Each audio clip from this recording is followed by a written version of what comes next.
Rami dam હોય, Kadana dam હોય, Ukai dam હોય કે કરજણ ડેમ હોય, આજે આદિવાસી સમાજ અનેક રીતે પોતાના ગામથી વિભાજિત થયો છે, પોતાના સમાજથી વિભાજિત થયો છે, પોતાની સંસ્કૃતિથી વિભાજિત થયો, પોતાની પ્રકૃતિથી વિભાજિત થયો અને અમારા લોકોને આજે પણ નર્મદાનું પાણી નથી મળતું। ત્યારે આ સરકારને હવે અમે કહેવા માંગીએ છીએ, અમારો સમાજ હવે અધિકારોની વાત કરે છે, અમારા અધિકારો તમે અમને આપો, સંવિધાનમાં જે અમને પ્રાવધાન છે અમારી અનામત તમે અમને આપો, અમારી જમીનો તમે પ્રોજેક્ટના નામે છીનવવાની વાત કરો છો। ત્યારે આ મંચ પરથી કહેવા માંગીએ છે, આંબા ડુંગરમાં જે 28 ગામોને તમે વિસ્થાપિત કરવા માટેનું જે ગેજેટ બહાર પાડ્યું છે, ત્યારે આ કવાંટની ધરતી પરથી ભારતીય જનતા પાર્ટીના તમામ નેતાઓને, એમના મુખ્યમંત્રીને, એમના નાયબ મુખ્યમંત્રીને આ મંચ પરથી કહેવા માંગુ છું, અમારા આંબા ડુંગરવાળાના એક પણ લોકોને તમે છંછેડશો તે દિવસે આંબા ડુંગરના લોકો માટે અમે અમારું ધડ આપી દેવા માટે પણ તૈયાર છે, છેલ્લા શ્વાસ સુધી અમે લડીશું। મને આ વિસ્તારમાં આવીને મંત્રીઓએ કીધું કે એનું દુકાન નથી।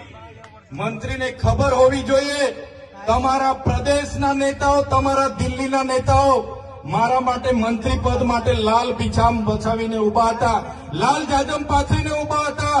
મને તમારા પ્રદેશના નેતા અને દિલ્હીના નેતાએ કીધું, ચૈતરભાઈ તમે આવો, તમને કાલે મંત્રીમાં અમે ઉપાડી લઈએ, કાલે મંત્રી બનાવી દઈએ, પણ આ ચૈતરભાઈ વસાવા મંત્રી તંત્રી મુખ્યમંત્રી માટે નથી, અમારા આદિવાસીઓ માટે લડવાવાળા નેતા છે। ત્યારે શું તમે દુકાનની વાત કરો છો, શું તમે ઉધારની વાત કરો છો?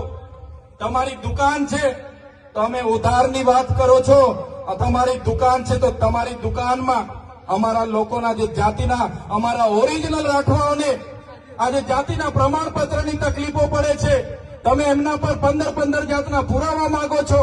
આજે અમારા યુવાનો પોલીસની ભરતીમાં જાય છે, એમને કટઅપ 40 લઘુત્તમ માર્ક લાવવાની તમે પરિપત્ર બહાર પાડ્યો છે। જે ઉચ્ચ અભ્યાસ કરે છે એવા વિદ્યાર્થીઓ માટે તમે પોસ્ટ મેટ્રિક શિષ્યવૃત્તિ બંધ કરી છે, ત્યારે તમારું સરકારમાં કઈ ઉપજતું નથી અને તમે કવાંટમાં આવીને તમારી દુકાનની વાત કરો છો।